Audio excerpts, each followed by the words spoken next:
Oi, gente, estou aqui. Vou botar aqui. Aparecer. Pronto. Estou aqui. Aquele vídeo ali, do negócio ali, do... Sei que é no Roblox ali, meu, tá bom? Deixa um like. O 66 é meu também, que tem olhinho no final, é meu. O coelhinho respeitou a gente e trocou o pé de coelho dele. É isso mesmo, coelho. Tem que respeitar, meu parceiro. Eu ouvi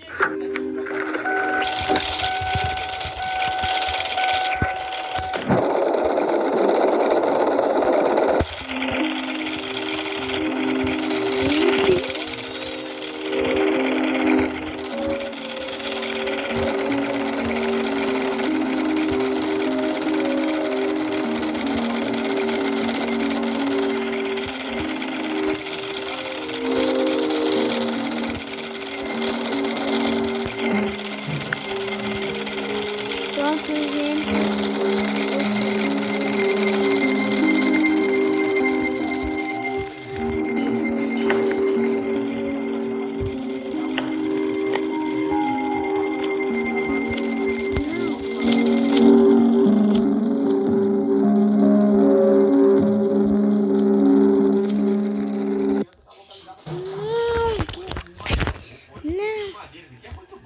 Nem precisa cortar mais árvore. Vamos arregaçar Vem todos pegar esses minha lobos classe aqui do o mais rápido fio, possível pra gente tá conseguindo resgatar a criança. Inclusive, pessoal, esses lobos aqui, eu gosto muito de derrotar eles no machado mesmo, tá? Porque aí todo mundo morre basicamente aqui junto, tá ligado? A gente não perde tanto tempo igual a gente perderia na arminha de raio. Vamos pegar a chave. Ah, amanheceu, rapaziada. A gente não vai conseguir multiplicar os dias, mano. Eu demorei um pouquinho, cara. Fiquei pegando madeira, mano. Meio que não deu tão certo. Pronto, não, aqui. tá? Aí, ó, já multiplicou os dias, tá ligado? Então a gente perdeu um dia aqui por causa que a gente não resgatou a criança a tempo. Mas não faz mal não, rapaziada. Vamos correr lá, porque agora a gente tá com a nossa primeira criança. Primeira criança Essa já aqui foi é normal. nossas madeiras também. Dá o pé de coelho pro nosso caçador. E se ele estiver pegando saco bom, Tá bom, tá gravando. quanto mais slot, melhor pra gente. Vou plantar essas Ai, essas casas aqui é muito...